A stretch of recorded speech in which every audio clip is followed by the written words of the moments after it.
Kinka! Kinka! Kinka! I'm Annie. And I'm Minty. And this is Fun Untitled, where we serve every podcast with an FU. And we are doing a reaction to episode 10 of Yashahime. We didn't double check the numbers, so just know it's the one with the 2 snakes, and there's a strong symbolism for siblings. In case anyone missed that. You know, I actually kind of like this episode of all the other ones. Why? Very simple. Not a lot of bullshit happening. Okay.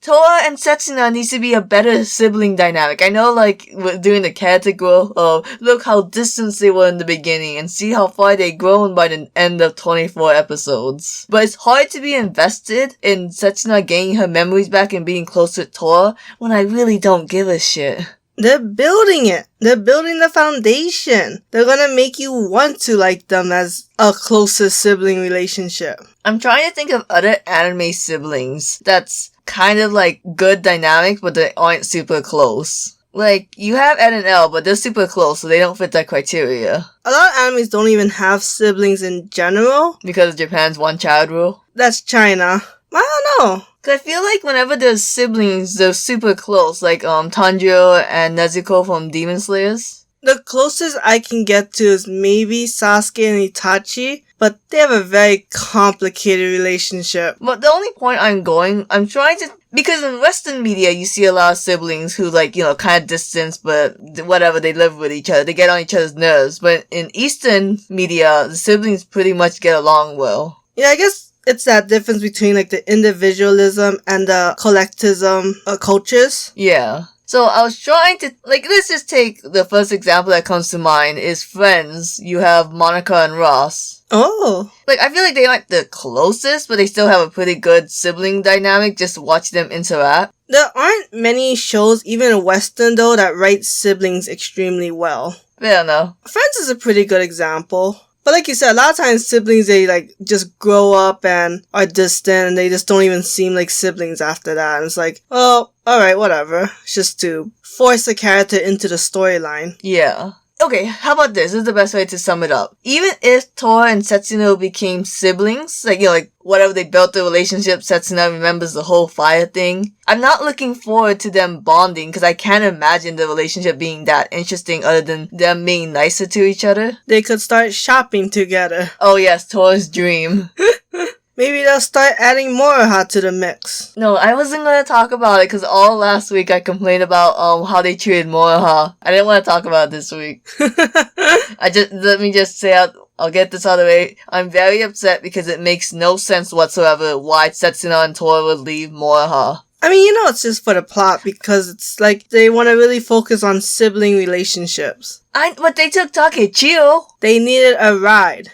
I'm just saying, if Setsuna could just tell Toa, hey, just chill in the back. They could have told Moroha, hey, just chill in the back. Why would they tell Moroha to chill in the back, though? But why would Setsuna tell Toa? Because Setsuna didn't... I don't know, actually, because we don't know what kind of relationship they have right now. Takechio, he bailed the first chance he had. So I'm just saying, there's better ways to write Moroha out of the plot so you can emphasize your sibling dynamic than them just being mean to Moroha. I mean, I think they wanted to put some little comedy in it, when you leave someone. I don't know, this is the exact reason why I can't get into Malcolm in the Middle. I don't think it's funny just being mean to people just for the sake of being mean. And but situational humor. Sometimes it be like that. I mean, there's not much to talk about the episode other than them beating you over the head with the sibling theme. Which is interesting because they don't really talk about that much in Inuyasha. Except Inuyasha Shishomaru, it's kind of like whatever. Yeah. Sango and Kohaku are strong. And they didn't really talk much about Kagome and Sato. Yeah, and then Moroku's dad couldn't squeeze one out before he got taken over by the wind tunnel. Why do you think Moroku's trying so hard? Oh, with the 3 kids? Yeah. Well, to be fair though, he had twins, so... Whatever. There's a 4th kid running around. He just turned evil. The 4th kid becomes a monk. Hey, we got 3 to 1 kids. Oh yeah! We have Moroku Sango 3, Shishomaru Ween 2, and then Inuyasha Kagome 1. Hachi could have a kid. Could be Takechio. Oh, could be. Could be. He clearly becomes like some kind of leader of the Tanukis. Oh, he was always a leader, and Moroku has not been treating him with the respect he deserves. Oh, this is a funny thing that happened. Well, the siblings Kinka and Ginka, is that their name? Yeah. Okay, prompted Minty to say, oh, maybe Setsuna will gain her memory little by little every time they meet a sibling. And lo and behold, the preview to the next episode, we met siblings. Honestly, a lot of things I was like, Tora understanding, oh, Setsuna, I think you got your memories back, and you're trying to understand how these two siblings feel. And I'm like, that's a wild inference you made, Tora. Although Tora is much more of an empathetic character, so maybe because she's emotion has been invoked in her, maybe she feels like emotion could have been invoking in Setsuna. And she's also much more of a hopeful and optimistic character too. So if anything, she's at least hoping that it would. Fair enough. This episode must have saved so much money just repeating the first episode, but adding shaky cam. That was the only thing I didn't like about the episode is the repetition. Like, I thought, okay, it's a fairly simple plot. It's somewhat, it's got little comedy things, even though you don't like it. But the repetition is crazy in this series. I do wonder what did Shoshomu do to that snake mom, and I wonder if we could use some of the budgets we saved from repeating the same damn scenes over and over again. We could maybe add a flashback of what Shoshomu did. To be fair, I think it's just for the teaser. Oh. I don't think it's really meant for anything. I'm getting sick of these scenes they add for like a minute to put in the preview, and then it wasn't really important. These are money shots. You need to put the money shots in the teaser.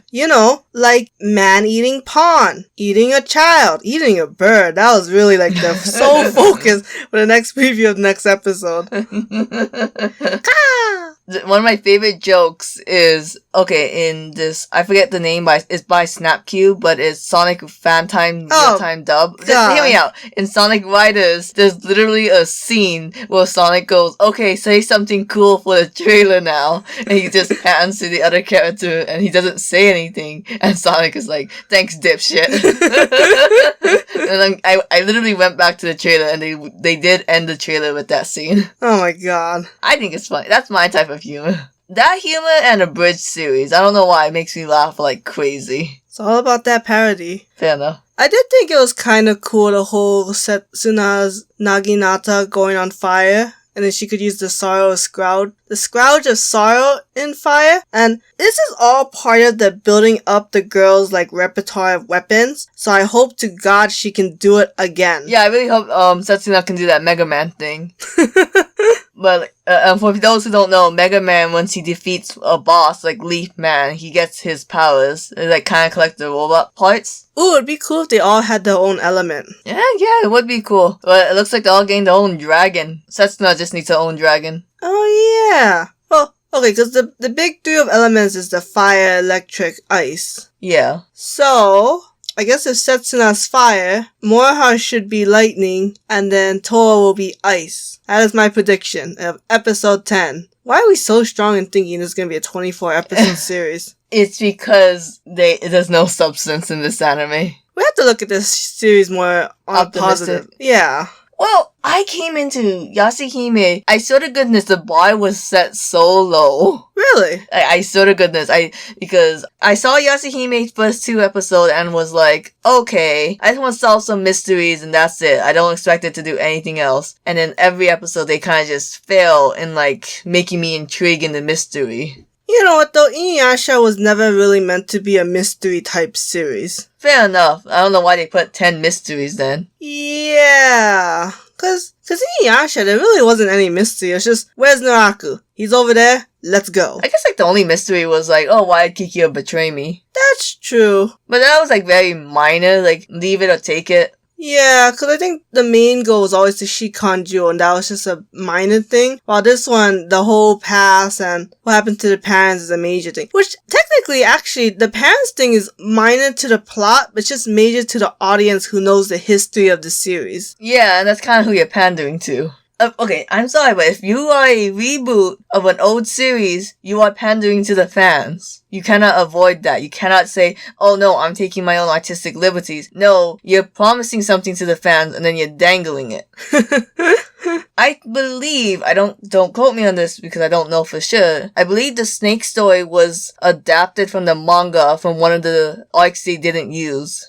In the anime? Yes. Oh. Because I believe the first Inuyasha, they did the thing, they went to the Band of Seven, maybe further than that. Then they took a huge ass gap, and the next thing we know, Kagura's dying in the final act. Yeah, why do they... You know what was weird? The way they started this episode was just so right in the middle of the action. Oh. It was basically, alright, where's the demon? It's like, no introduction, no Junbei, no, you know. Yeah. Just, where is it? I mean, the show has some self-awareness of its repetition and the tropes that it wants to use, or not tropes, but, you know, whatever scenes they want to keep reusing. How many times do you think Tora can give candy out before we're like, okay, there's no way you brought that much candy? There's gotta be a candy that Takechiyo's not gonna like. Takechiyo's gonna be like, I regret everything! What the fuck is this?